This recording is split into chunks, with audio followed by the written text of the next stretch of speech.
सुप्रभात बच्चों।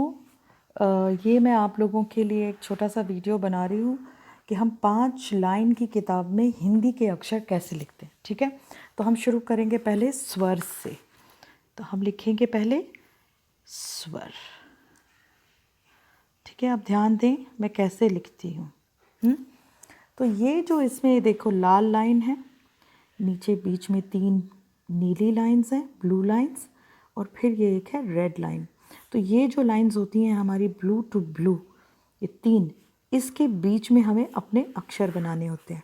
जो ऊपर की लाइन है लाल से लेके नीली तक, ब्लू तक, रेड टू ब्लू है ना, यहाँ रेड टू ब्लू, इसके बीच में हम मात्राएं लगाते हैं। ठीक है, तो आप ध्यान से देखें कि स्वर कैसे लिखते हैं। सबसे पहले अ, ये आप इस तरह से बनाएं। इसका जो ये नीचे वाला कर्व होता है इसको थोड़ा ऊपर तक ले। ठीक है, तो आपके अक्षर सुंदर लिखेंगे। अ, आ,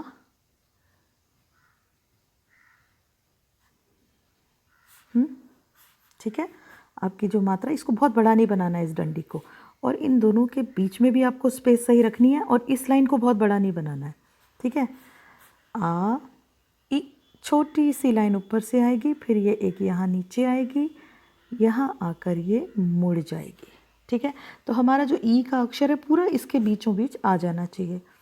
ई, छोटी ई जिसे हम कहते हैं, लेकिन हम इसे ई कहेंगे। ई, छोटी ई बोलने की आदत नहीं डालनी है, हमें कहना है ई। और फिर इसके बाद हम कहेंगे, लिखेंगे ई। ठीक है, कैसे बनाते हैं देख रहे हैं ना ध्यान से। तो और यहाँ हम इसके ऊपर ये इस तरह से एक मात्रा भी लगाते हैं। बाद में आप देखेंगे कि जो इस तरह की जो एक मात्रा होती है वो र, आधा र के रूप में भी इस्तेमाल होती है। ठीक है, आ ई, फिर उ। तो जैसे हमने अ का ये बनाया था, इसी तरह से हम छोटा उ, इसको छोटा उ क्यों कहते हैं? क्योंकि ये उ करके बोलते हैं, इसकी छोटी सी ध्वनि होती है उ।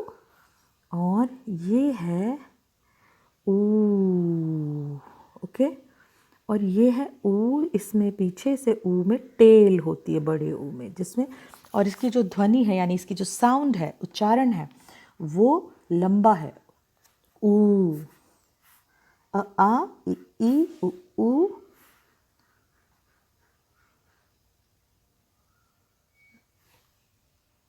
और इसके बाद है री।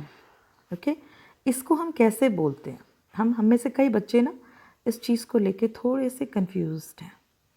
तो हम इसे कहते हैं री। री, जैसे स्कूटर चलाते हैं ना वैसे आवाज़ आती है, री, ऋतु, ऋषि। ओके, उ री ए, ये है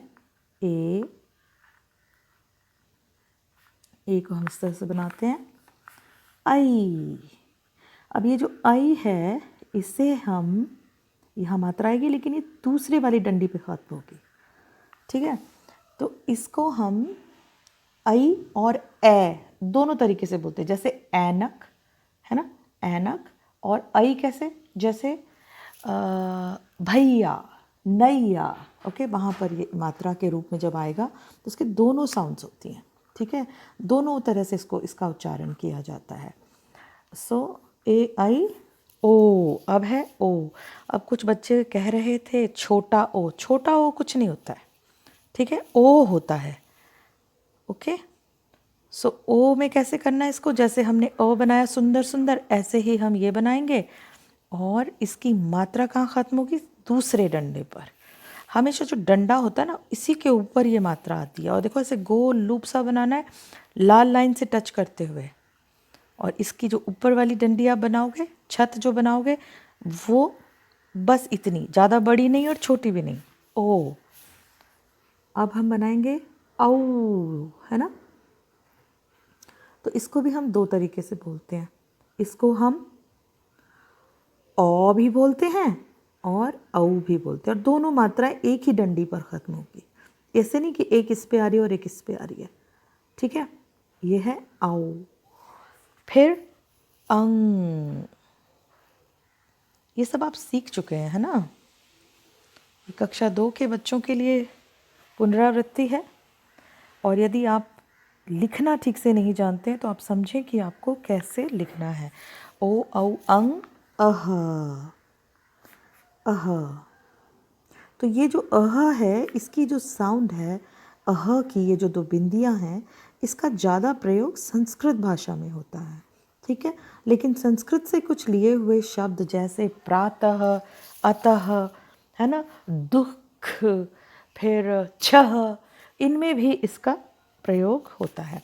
तो ये थे आपके स्वर बच्चों। तो उनको किस तरह से लिखना है, इस तरीके से लिखना है और आप इसको बार बार लिखने का अभ्यास करें।